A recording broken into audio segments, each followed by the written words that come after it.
Hello दोस्तों, आपका स्वागत है जीए एकेडमी में। आज हम इस वीडियो में बात करेंगे ग्रेड 2 उर्दू के सिलेबस के बारे में। सिलेबस जानने से पहले हम परीक्षा योजना के बारे में जानेंगे कि कितना समय मिलता है, ठीक है ना, और कितने मार्क्स का रहता है। जो कॉमन पेपर होते हैं जो सभी सब्जेक्ट का, वो उसका अलग से एक वीडियो बना दूंगी, तो वो सिलेबस में रहेगा, ठीक है ना। अभी हम सिर्फ इसमें उर्दू का सिलेबस देखेंगे, ठीक है ना। तो चलो देख लेते हैं। जो मेन सब्जेक्ट आपका उर्दू रहेगा, वही लोग ग्रेड 2 उर्दू से भर पाएंगे जिनका मेन सब्जेक्ट यूजी में उर्दू होगा। तो है ना, जो 3 सब्जेक्ट होते हैं उनमें से एक सब्जेक्ट उर्दू होना चाहिए। फाउंडेशन कोर्स को नहीं इंक्लूड किया जाएगा, ठीक है ना। चलो देख लेते हैं सबसे पहले परीक्षा योजना के बारे में। परीक्षा में 150 क्वेश्चंस रहेंगे। ऑनलाइन एग्जाम होगा, 3 घंटे का समय मिलेगा और एक क्वेश्चन 1 नंबर का रहेगा। ऋणात्मक मूल्यांकन नहीं रहेगा, नेगेटिव मार्किंग नहीं रहेगी। एक बात का ध्यान रखें, पद बहुत कम आते हैं, इसलिए तैयारी अच्छे से करनी है, ठीक है। और एमसीक्यू बेस्ड पे रहेंगे, जिनके 4 विकल्प होंगे, ऑब्जेक्टिव टाइप क्वेश्चंस रहेंगे। और इस बात का ध्यान रखना, ये वैलिडिटी 5 ईयर की रहेगी। तो इससे अच्छा ये कि तैयारी ऐसी रखो कि अच्छा स्कोर कर पाओ। पात्रता परीक्षा है ना, 2023 में जो होगी वो पात्रता परीक्षा होगी। तो चलो देख लेते हैं कि नंबरों का डिस्ट्रीब्यूशन कैसा रहेगा। 150 मान लो मार्क्स का आ रहा है, ठीक है ना। तो 150 में आपके मेन सब्जेक्ट से कितना आएगा और अदर सब्जेक्ट से कितने मार्क्स का रहेगा। तो बाल विकास एवं शिक्षा शास्त्र 30 क्वेश्चन 30 मार्क्स का। सेकेंड जो लैंग्वेज रहेगा, फर्स्ट लैंग्वेज हिंदी, अंग्रेजी, संस्कृत या उर्दू में से कोई एक भाषा चूज करनी होगी। इनमें से तो 30 क्वेश्चन 30 मार्क्स का, ठीक है। जो जो आपने फर्स्ट भाषा चूज कर ली है, तो आपको सेकेंड भाषा जो है आपकी अलग होनी चाहिए। आप यदि मान लो आपने यहाँ हिंदी चूज कर ली, तो आपको अंग्रेजी या संस्कृत या उर्दू चूज करना पड़ेगा, ठीक है ना। तो मतलब फर्स्ट भाषा से सेकंड भाषा चेंज होनी चाहिए, अलग होनी चाहिए। 30 क्वेश्चन 30 मार्क्स का। और आपका जो मेन सब्जेक्ट है ना, जो आपका मेन सब्जेक्ट है, तो उसमें सिर्फ ओनली उर्दू से क्वेश्चंस किए जाएंगे। ना ही गणित से क्वेश्चन रहेगा, ना ही विज्ञान से, ना ही समाज विज्ञान से। आपका जो मेन सब्जेक्ट है वो उर्दू, तो ये रहेगा, है ना, उर्दू। 60 क्वेश्चन 60 मार्क्स का। तो इस बात को आपने समझ लिया है कि बाल विकास एवं शिक्षा शास्त्र पहला एक ही पेपर होगा, है ना, इतने पार्ट में डिवाइड रहेगा। पहला पार्ट, दूसरा पार्ट, और ये तीसरा पार्ट, और ये चौथा पार्ट। चौथे पार्ट में आपके सब्जेक्ट से पूछे जाएंगे क्वेश्चन, ठीक है ना। ये देखो लिखा, भाषा शिक्षा के लिए हिंदी, अंग्रेजी या संस्कृत या उर्दू। अभी हम इसमें उर्दू की बात करेंगे, तो 60 क्वेश्चन रहेंगे और 60 मार्क्स का रहेगा। चलो, जो प्रश्नों की प्रकृति रहेगी उसका स्तर क्या रहेगा, मतलब लेवल, किस लेवल के क्वेश्चन आ सकते हैं, ये रहेगा। तो बाल विकास एवं शिक्षा शास्त्र के प्रश्न 11 से 14 वर्ष आयु समूह के शिक्षण एवं सीखने के शैक्षिक मनोविज्ञान पर आधारित होंगे। जो विशेषताओं की समझ, आवश्यकता, विभिन्न प्रकार के शिक्षार्थियों का मनोविज्ञान, किस तरीके से विशिष्ट प्रकार के विद्यार्थी सोचते हैं, ठीक है ना। शिक्षार्थी के साथ संवाद, सीखने हेतु अच्छे फैसिलिटेटर की विशेषताएं क्या क्या होनी चाहिए, गुणों पर आधारित होगा, ठीक है ना। जो भाषा फर्स्ट होगी के प्रश्न आवेदन पत्र में चुनी गई भाषा के माध्यम से प्रोफिशिएंसी पर आधारित होगा।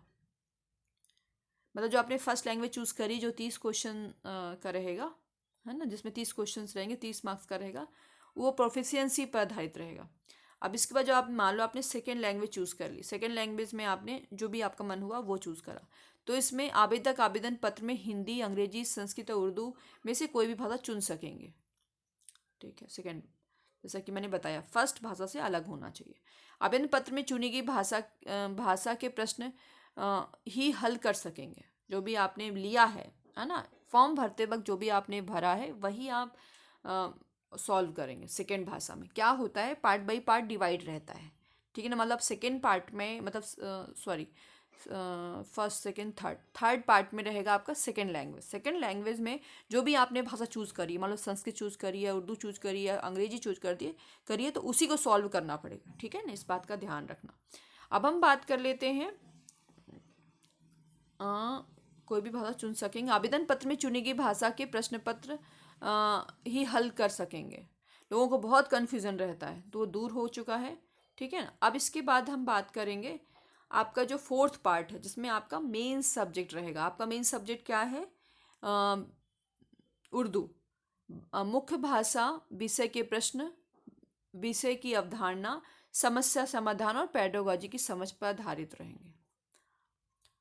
और जो पूरा प्रश्न पत्र रहेगा, प्रश्न मध्य प्रदेश राज्य की कक्षा 6वीं से लेकर के 8th एवं कक्षा 9वीं से लेकर के 10th के प्रचलित पाठ्यक्रम पाठ्य पुस्तकों के टॉपिक्स पर आधारित रहेंगे, है ना। इनका जो कठिनाई स्तर रहेगा वो हायर सेकेंडरी स्तर तक हो सकता है। भाषा फर्स्ट और भाषा 2 का पाठ्यक्रम कक्षा 6 से लेकर के 10th स्तर तक रहेगा, और जो मुख्य भाषा का पाठ्यक्रम रहेगा वो 12th का स्तर का रहेगा। अभी हम जनरल जो पेपर होगा उसके सिलेबस के बारे में बात नहीं करेंगे, जिसमें जो जनरल पेपर होता है जिसमें अपना होता है क्या, CDP होता है ना, बाल विकास एवं शिक्षा शास्त्र, वो पहला पेपर, और फर्स्ट लैंग्वेज, सेकंड लैंग्वेज, इसको अभी इस सिलेबस के बारे में बात नहीं करेंगे। अभी हम सिर्फ इंग्लिश के सिलेबस के बारे में बात करेंगे, ठीक है, जो कि आपका मेन सब्जेक्ट रहेगा। 60 क्वेश्चन 60 मार्क्स का। ये देखो आपका मेन सब्जेक्ट क्या रहेगा, अंग्रेजी तो नहीं है, ये उर्दू। ये देखिए 60 क्वेश्चन, 1 मिनट, 60 क्वेश्चन है ना, और 60 मार्क्स का। भाषी समझ कितना रहेगा? 45 सवालात, ठीक है ना। फिर गद्य नसर की विधाएं, मकतूब निगारी, दास्तान, अदबी, है ना, तारीख। आप इसको देख लो क्योंकि ये उर्दू में लिखा हुआ है तो थोड़ा सा पढ़ने में प्रॉब्लम हो सकती है मुझे, तो आप लोग देख लो अच्छे से। पहला क्या है? भाषीय समझ। फिर उसके बाद पद्य, जिसे बोलते हैं नज़में, जैसे गज़लें हो गया, है ना, मसनवी हो गया, कशीदा हो गया, मर्शिया, नज़में, रुबाई, ये सब आपको देखना होगा पद्य में। उसके बाद व्याकरण में देखेंगे कवायद, कवायद, ठीक है। कवायद में आप ये सब देख सकते हैं। मुझे उर्दू ज़्यादा आती नहीं है, इस वजह से मैं कुछ बोल नहीं सकती। चलो, ये आपने यहाँ तक देख लिया। कहावतें, मुहावरे, वाक्य में प्रयोग, है ना, ताम, जायद, नकीश, कनाया, लफ और व नसर, ये सब आप देखना होगा। निबंध लेखन से तो आता नहीं है, क्वेश्चंस आ सकते हैं लेकिन उसे ऐसे निबंध लेखन में नहीं आता, ऐसा लेखन उखन नहीं आता लिखने को, ठीक है ना। लेकिन ये है कि निबंध लेखन से कैसे लिखा जाता है, क्या क्या स्टेप्स हो सकते हैं, इससे क्वेश्चंस आ सकते हैं। पत्र, प्रार्थना पत्र कैसे लिखा जाता है ना, औपचारिक पत्र, अनौपचारिक पत्र कैसे लिखा जाता है, ये इससे भी क्वेश्चंस आ सकते हैं। ओल्ड पेपर मैं अपलोड कर दूंगी तो आप लोग देख लेना। और उसके बाद ये देख लो, है ना, उर्दू साहित्य का इतिहास, गद्य और पद्य का विकास, ये सब आपको देखना होगा। उसके बाद आपको देखना होगा भाषीय विकास हेतु निर्धारित शिक्षा शास्त्र व पढ़ाने के तरीके का प्रश्न।